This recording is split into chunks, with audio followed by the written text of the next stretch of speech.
Dear Reverend Dr. King, 58 years ago, you had a dream, rooted in God, as you said, and rooted in the American dream. You had a dream that descendants of former slaves and slave owners would be able to sit down at tables of sisterhood and brotherhood. While they've come to a shared table, we've allowed the table to be splintered. You had a dream that little black boys and little black girls would be able to join hands with little white boys and little white girls as sisters and brothers.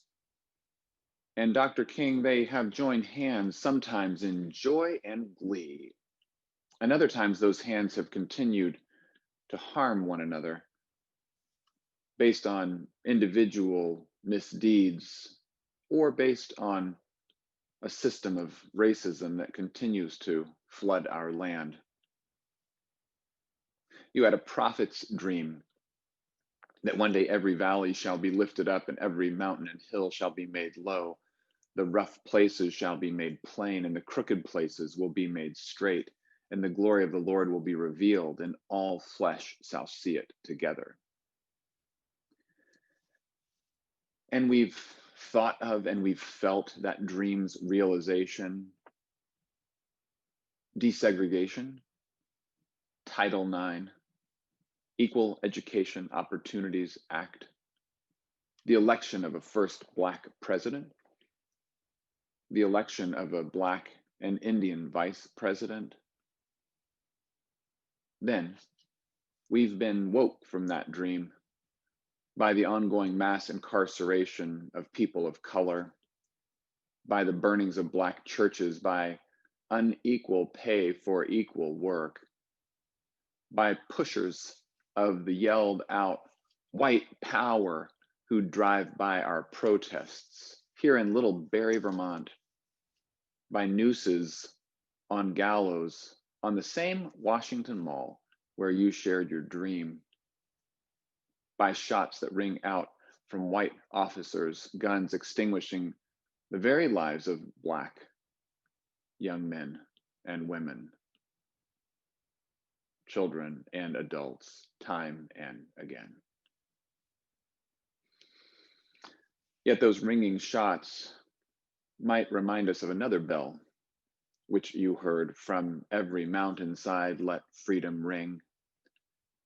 We've tried to let freedom ring from the snow-capped Rockies of Colorado, but that ringing bell has been quieted by fatal shootings like that of 17-year-old Trayvon Martin.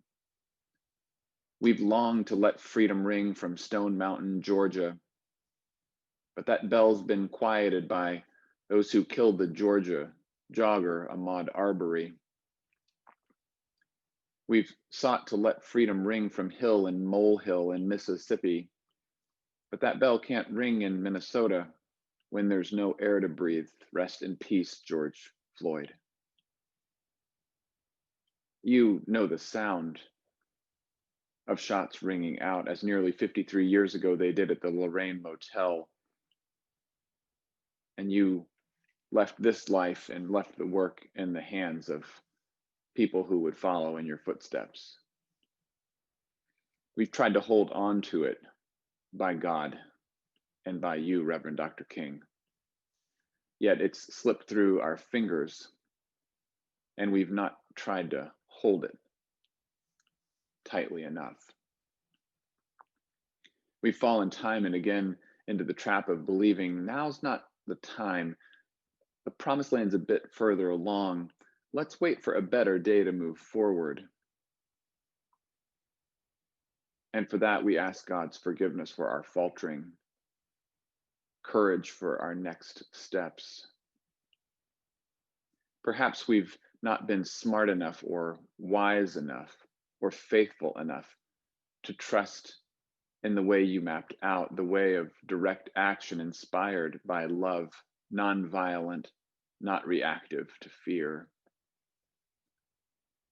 For there's much to fear, even on Capitol lawns these days. Could God grant us a courage, some semblance of yours, about which you spoke the day before your passing from this life to the next?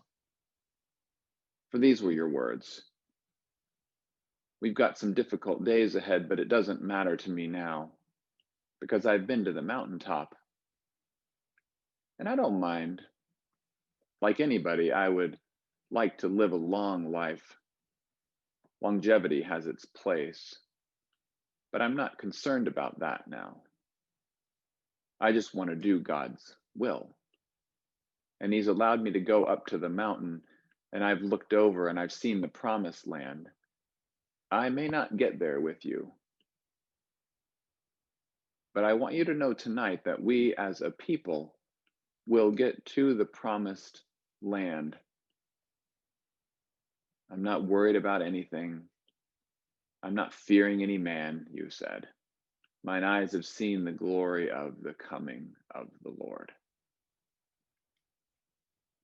So we hope, we pray, we work for the vision of the promised land. Rest in peace, Reverend Dr. Martin Luther King Jr. May your work not be in vain. Finding God in the times of COVID. Today's January the 18th.